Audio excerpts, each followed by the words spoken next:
Order! Order! You are an incorrigible delinquent at times. Behave yourself, man!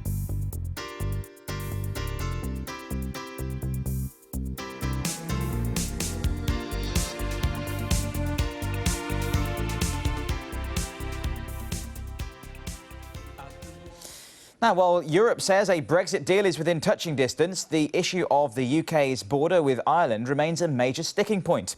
In the latest of our Brexit forensics series, our Europe correspondent Mark Stone has been to see how the Germans and the Swiss manage their frontier.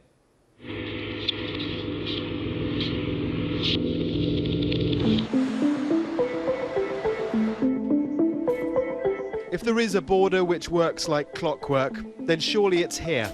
The boundary between two countries known for their efficiency. The point where Switzerland becomes Germany and Germany becomes Switzerland. If you're a glass half full type of person, you might see this as slick, swift. If your glass is half empty, well, it all looks a bit of a bureaucratic pain. Either way, it's certainly not frictionless. It is a hard border, an external EU border, because Switzerland, remember, is not in the European Union.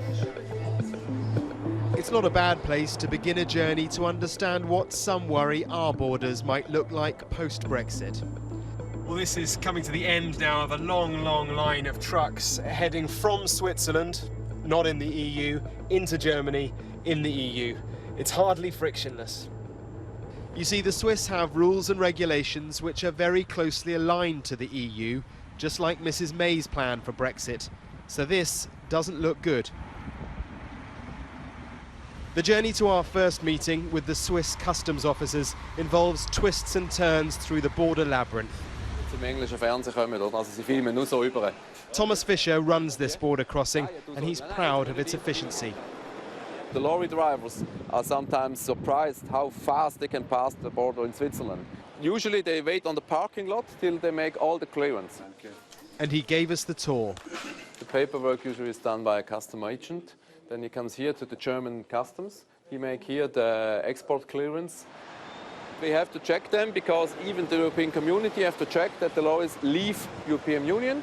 So this is now the international transit system. And this works both ways. On the other side of the road. On the other side, for export from Switzerland, it's the same. Then you start with Swiss customs and then you go to the German customs. It's operating pretty smoothly, but there is a border and there is friction. Yes, of course. Whether you see this as efficient or not, the point is, even with close alignment between both sides, this is what's required, from boats to trees and everything in between. If it's commercial, it has to be checked in one way or another. For the Irish border, which will become an external border just like this, all sides have said there can be no physical infrastructure. In other UK ports, the infrastructure would need to be built, and that requires time and space. It will gridlock from day one. It would take a decade to build more than a decade, to build the necessary infrastructure that this country needs. On the road north to Calais, we meet Kieran. Some might call him a white van man, but with over 1 million miles under his bonnet, he likes to think he knows his stuff. I tell you, I've identified with a lot of working people as well, because I'm a normal working guy. Coming out and I dumbed down the customs union to people. Nobody understood it. His business is deliveries. I'm never late. I'm never late. Fast, just-in-time goods. Straight down the middle of France, through the Mont Blanc, down to Turin, towards Milan, and then down the bottom leg towards Rome. Just in time, what does that mean? Just-in-time deliveries, obviously, it's in trucks and vans. It will literally come off your van and straight onto the production line. Once you put a barrier up in the middle of that operation, it no longer is called a just-in-time movement. You sound like a right old pessimist. Just being factual. I've been doing it for 15 years. I've crossed every border. 1.6 million commercial vehicles go to and fro through the Channel Tunnel every year. It is a fluid movement. Total trade value, £124 billion. All the salad that comes in from the Netherlands, the oranges, the cucumbers that come from the greenhouses of Almeria, all come in on trucks to meet the supermarket shelves to make sure they're not empty. We could grow our own food. I don't see how we can possibly feed 65 million people in our country without buying food from abroad. Then he says there's all the new regulation that the UK will need to sign up to as a third country trading with the EU. You'll need permits, you'll need an international driver's permit, you also probably need a green card insurance. But this is all project fear, people will say. It's never going to come to pass. They'll only realise when it's happened.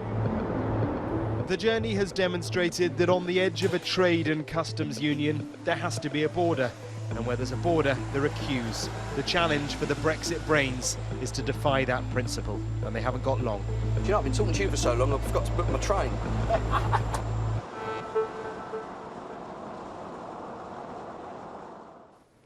Mark Stone reporting there.